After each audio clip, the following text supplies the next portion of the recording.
Hello बच्चों, आज हम लोग देखते हैं एसएससी जीडी 13 जनवरी 2023 का सेकंड शिफ्ट का पेपर। भाई बहुत ही लाजवाब होने वाला है, मजा आने वाली है। लेकिन उसके पहले पेपर देखने के पहले हम लोगों को क्या करना है भाई? पेपर देखने के पहले हम लोगों को कुछ मोटिवेट हो जाना है। अगर तुम देखो क्या लिखा है, अगर अगर तुम चलने के लिए अगर तुम चलने के लिए तैयार हो अगर तुम चलने के लिए तैयार हो तो मंजिल तुम्हारे सामने झुकने को तैयार हो जाएगी। सच में ये बात बिल्कुल सच है कि अगर आप चलना चाहते हो, ये बात बिल्कुल सच है। अगर आप चलना चाहते हो तो मंजिल आपके सामने जरूर झुक जाएगी। चलो हम लोग सबसे पहले बिना देरी करते हुए क्वेश्चन को देखते हैं। आज का पहला क्वेश्चन देखो क्या लिखा है।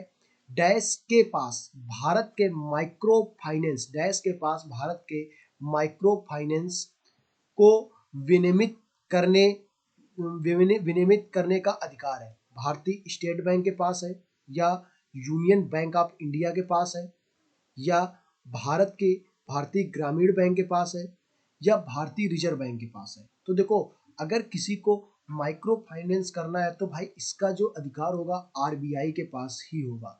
आरबीआई यानी कि भारतीय रिजर्व बैंक के पास ही होगा। अगर हम आरबीआई की बात करते हैं, उसकी स्थापना कब हुई थी सबको पता है, 1 अप्रैल 1935 को इसकी स्थापना कब हुई थी? 1 अप्रैल 1935 को इसकी स्थापना हुई थी। कहाँ पर हुई थी भाई? कोलकाता में इसकी स्थापना हुई थी। ठीक है, कोलकाता में इसकी स्थापना हुई थी। ठीक है, तो ये 1 अप्रैल 1935 को इसकी स्थापना होगी। अगर हम भारतीय स्टेट बैंक की बात करते हैं तो इसका भी स्थापना बहुत बार आ चुका है। इसकी स्थापना हुई थी 1 जुलाई को डॉक्टर दिवस भी मनाता है, एसबीआई दिवस भी मनाया जाता है। 1 जुलाई 1955 को तुम्हारी एसबीआई की स्थापना हुई थी। ठीक है भाई, ये आपका क्लियर हो गया इस तरह से। ठीक है, तो इसका राइट आंसर क्या होगा भाई? भारतीय रिजर्व बैंक। आप लोग देख सकते हो भारतीय रिजर्व बैंक का लोगो किस तरह का, ये भी बड़ा इंपॉर्टेंट है। ठीक है ना, ये भी आप देख सकते हो भारतीय रिजर्व बैंक का लोगो किस तरह का है। ठीक है, अगले क्वेश्चन की ओर बढ़ते हैं। हमारा क्वेश्चन लिखा है नवंबर 2022 में, नवंबर 2022 तक की स्थिति के अनुसार, नवंबर 2022 तक की स्थिति के अनुसार निम्नलिखित में से, फिलहाल ये तो वर्तमान का है, 2023 में भी यही है, उत्तर प्रदेश राज्य के राज्यपाल कौन थे? तो अगर हम बात करते हैं सुदर्शन अग्रवाल की, तो ये तो भाई उत्तराखंड के राज्यपाल थे और इनका अभी निधन हो चुका है। 2019 में इनका निधन हो गया था। ठीक है ना, ये पूर्व उत्तराखंड के राज्यपाल हैं। ठीक है, अगर हम बात करते हैं इसका राइट आंसर की, तो इसका राइट आंसर होगा आनंदीबेन पटेल। आनंदीबेन पटेल इसका राइट आंसर होगा। ये तुम्हारी उत्तर प्रदेश की राज्यपाल रह चुकी है। ठीक है, अगले क्वेश्चन की ओर बढ़ते हैं। लिखा है एशियाई खेल 2018, एशियाई खेल 2018 का आदर्श वाक्य क्या था भाई? ठीक है, तो इसका आपको बताना है आदर्श वाक्य क्या था। Play of peace, program and prosperity, या एवर एवर ऑनवर्ड। ठीक है, तो अब हम आपको बताते हैं भाई एशियाई खेल 2018 की बात करते हैं। तो एशियाई खेल 2018 में सबसे ज्यादा जो पदक जीते थे वो चीन ने जीते थे। लगभग 288 पदक चीन ने जीते थे। अगर हम बात करते हैं, हम लोग तो भाई इंडिया से हैं, तो हमको तो भाई इंडिया से मतलब होना चाहिए भारत ने इसमें कितने पदक जीते थे। तो भारत की अगर बात करते तो भारत ने तुम्हारे 69 पदक के साथ साथ किस नंबर पर था भाई? तो भारत, अगर हम 69 पदक के साथ साथ 8वें नंबर पर था। ठीक है, 8वें नंबर पर भारत था। 8वें नंबर पर भारत था, 69 पदक भारत में जीते थे। पहले नंबर पर कौन था भाई? फर्स्ट नंबर पे चीन था। कितने पदक जीते थे? 288 पदक जीते थे। ठीक है ना, तो इसका राइट आंसर क्या होगा? Energy of Asia. Energy of Asia इसका आदर्श वाक्य क्या था? Energy of Asia. अगले क्वेश्चन की ओर बढ़ते हैं। अगला क्वेश्चन क्या लिखा है? भोजन पकाने के लिए प्रयुक्त ऊर्जा की पहचान है। देखो, भोजन जो होता है पकाने के लिए हमको कोयला की आवश्यकता, कोयला अगर है तो कोयला की भी आवश्यकता बहुत पड़ सकती है। ठीक है ना, जो स्रोत होते हैं, जो भोजन पकाने के लिए स्रोत होते हैं, कोयला कोयला होता है। ठीक है ना, और भी स्रोत होते हैं। क्या होते हैं? आप पेट्रोलियम होता है, पेट्रोलियम का मतलब ये मिट्टी का तेल हो सकता है तुम्हारा, जाके इसमें वो बहुत सी होती है, पेट्रोलियम हो जाएगा। ठीक है ना, भोजन पकाने के जो स्रोत होंगे पेट्रोलियम हो जाएगा। ठीक है ना, अगर हम बात करते हैं बिजली से हम लोग भी भोजन पका सकते हैं। ठीक है ना, तो प्राकृतिक गैस हो जाएगा तुम्हारा, क्या हो जाएगा? प्राकृतिक गैस। ठीक है, तो ये सब का क्या है? भोजन पकाने के स्रोत है। ठीक है ना, प्राकृतिक गैस है। ठीक है ना, बिजली है, बिजली भी हो जाता है भोजन पकाने का स्रोत। तो इसका, लेकिन इसमें तो ऐसा कुछ लिखा नहीं है। इसमें तो लिखा है विद्युत ऊर्जा।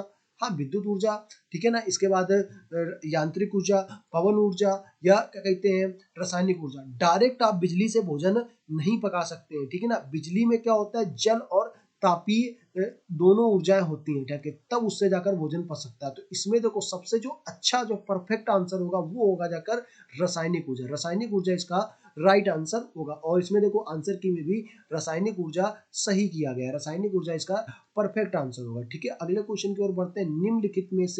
निम्न में से कौन सा भूकंपी तरंगों का एक प्रकार है? बी तरंगे, या पी तरंगे, या डी तरंगे, या सी तरंगे। तो आपको भूकंपी तरंगों के प्रकार होता है, देखो पी वेव्स होते हैं, 3 प्रकार की तरंगे होती हैं। कितने प्रकार की होती है भूकंपी तरंगे होती हैं भाई?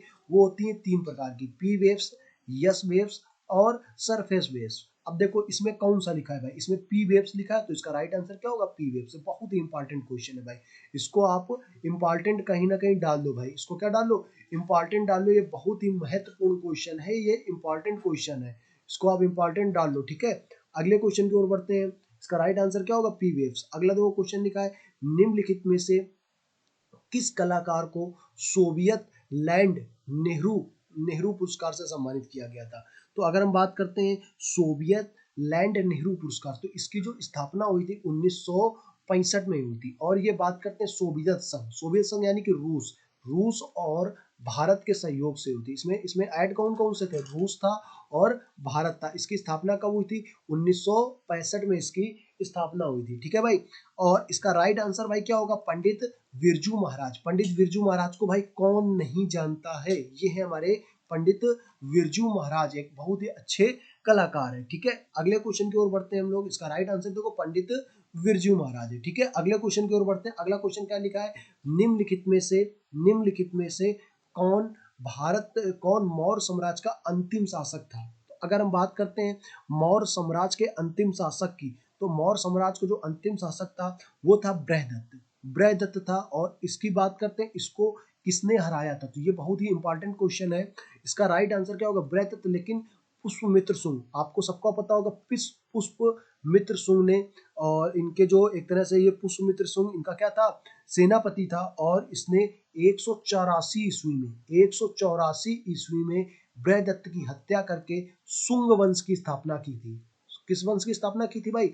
शुंग वंश की स्थापना की थी। अगर हम आगे बात करते हैं तो शुंग वंश का संस्थापक कौन था? पुष्यमित्र शुंग था, ठीक है ना। शुंग वंश का संस्थापक कौन था? पुष्यमित्र शुंग था। अशोक की बात कर लेते हैं। अशोक क्या था? 268 बीसी से लेकर, अशोक का कार्यकाल की बात करते हैं, 268 बीसी से लेकर 232 200 200 तुम्हारा 32 बीसी तक, 268 बीसी से लेकर 232 बीसी तक अशोक का कार्यकाल था, ठीक है ना। अशोक के अगर उत्तराधिकारी की बात करते हैं तो अशोक का जो उत्तराधिकारी था वो था कि कुणाल अशोक का उत्तराधिकारी था, ठीक है ना।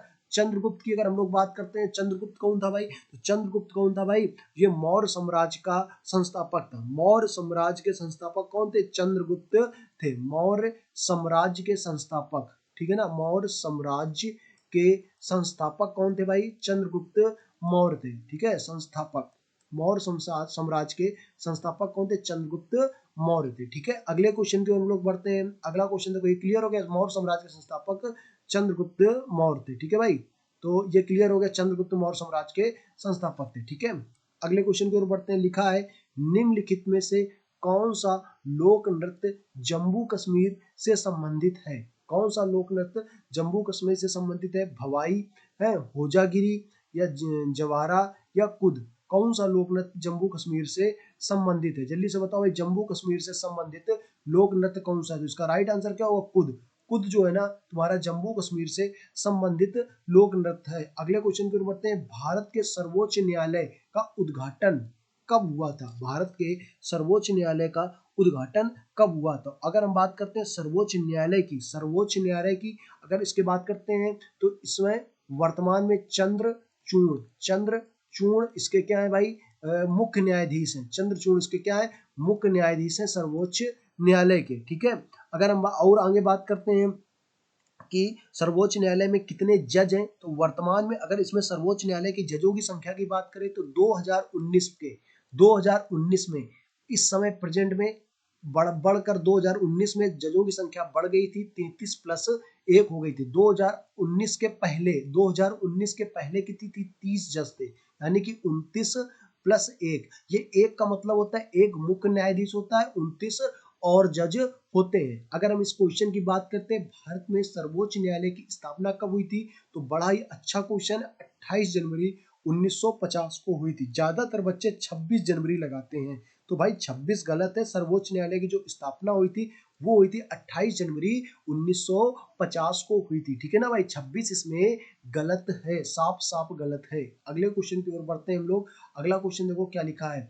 अगला क्वेश्चन लिखा है, निम्नलिखित में से क्या वर्ष 1950 में अपनाए गए मूल भारतीय संविधान का हिस्सा नहीं है? ऐसा क्या जो मूल भारतीय संविधान का हिस्सा नहीं है? तो हम बात करते हैं मौलिक कर्तव्य की। मौलिक जो मूल कर्तव्य है वो भारतीय संविधान का हिस्सा 1950 में जब भारतीय संविधान अपनाया गया था, 26 जनवरी 1950 को भारतीय संविधान अपना लिया गया था, पूर्ण रूप से अपना लिया गया था। बाकी अगर बात करते हैं 26 नवंबर 1949 को तो भारतीय संविधान बनकर तैयार हो गया था। ये इस टाइम बन के तैयार हो गया था, लेकिन पूर्ण 1949 को अपना माना बन के तैयार हो गया था, लेकिन 26 जनवरी 1950 को अपना लिया गया था, ठीक है ना। ये सारे उपबंध उस टाइम उसमें थे। राज्य के नीति निदेशक सबको पता है भाई कितने में कितने थे राज्य के नीति, 36 से 51, ठीक है ना। 36 से 51 राज्य के नीति निदेशक थे। मूल अधिकार हमारे कितने हैं भाई?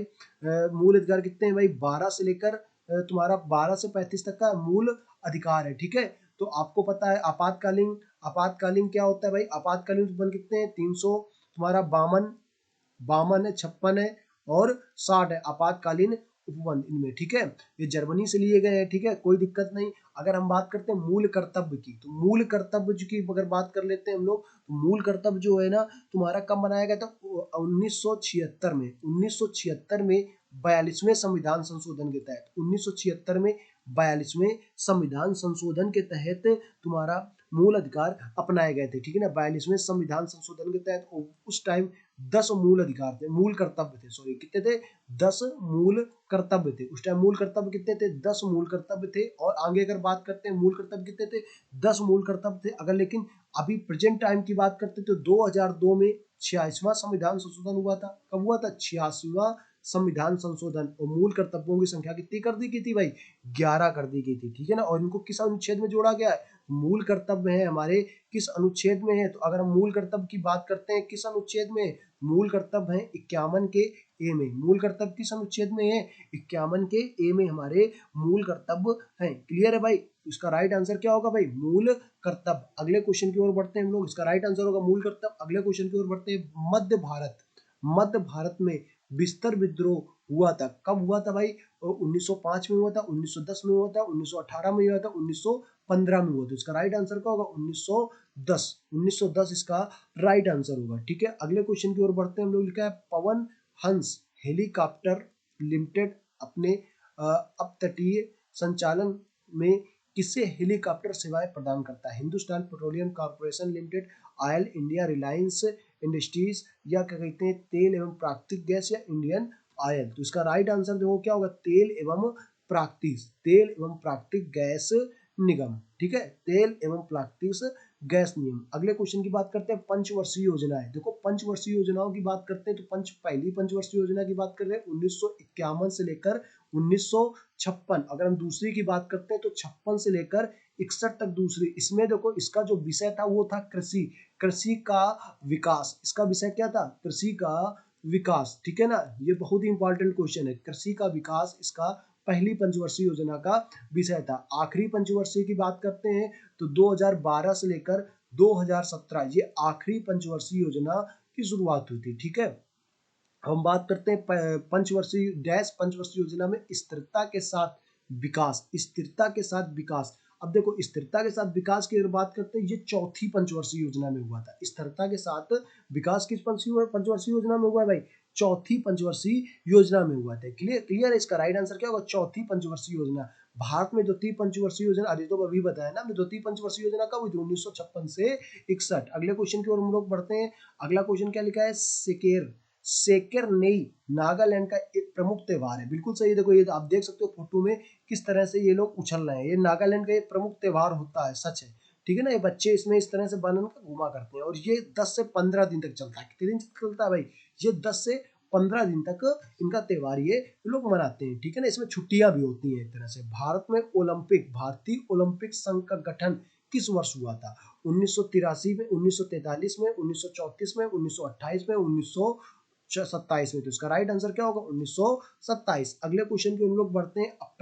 अप्रैल 2002 में निम्नलिखित में से कौन सी प्रसिद्ध बॉलीवुड हस्ती तुम्हारा क्या लिखा है?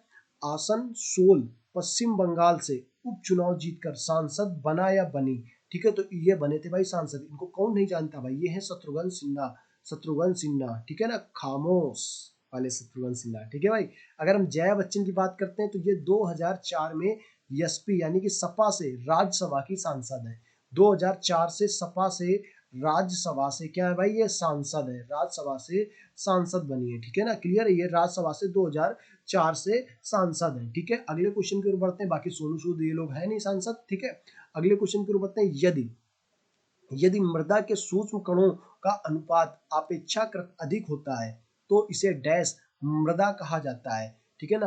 तो मृणमय, जलीय, दुमटी या बुलई? इसका राइट आंसर होगा मृणमय इसका राइट आंसर होगा। अगले क्वेश्चन की ओर बढ़ते हैं। अगला क्वेश्चन क्या लिखा है? किस योजना के तहत 10,000 रुपए तक की ओवरड्राफ्ट सुविधा पात्र पात्र खाता धारकों के लिए उपलब्ध है? प्रधानमंत्री सुरक्षा बीमा योजना, प्रधानमंत्री जनधन योजना, स्किल मिशन योजना या प्रधानमंत्री कौशल विकास योजना? तो आपका इसका राइट आंसर क्या होगा? प्रधानमंत्री जनधन योजना के तहत मिलता है, ठीक है। अगले क्वेश्चन की बात करते हैं हम लोग। जनगणना 2011 के अनुसार किस राज्य की जनगण साक्षरता दूसरी सबसे कम थी? तो दूसरी सबसे कम साक्षरता किसकी थी भाई?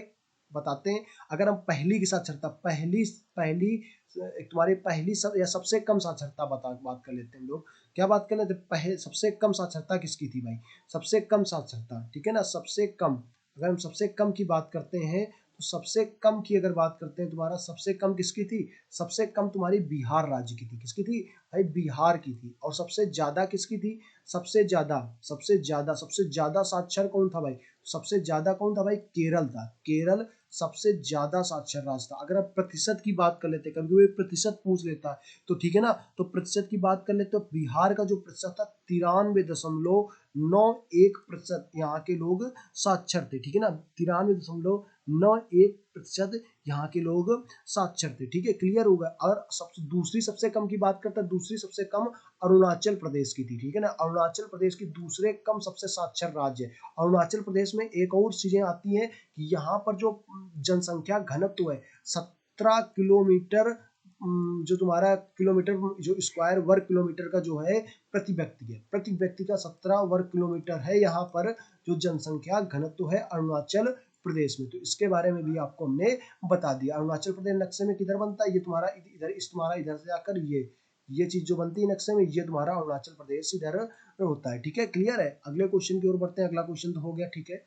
अगर आपको वीडियो भाई अच्छा लगा हो तो चैनल को क्या करो? सब्सक्राइब करो। आप लोग क्या कर नहीं करते हो भाई? सब्सक्राइब बिल्कुल भी नहीं करते हो। धन्यवाद दोस्तों। आज हमने इसलिए सब्सक्राइब के लिए बोला भी नहीं है, और आपका मन हो तो भाई जरूर सब्सक्राइब कर लें, ठीक है।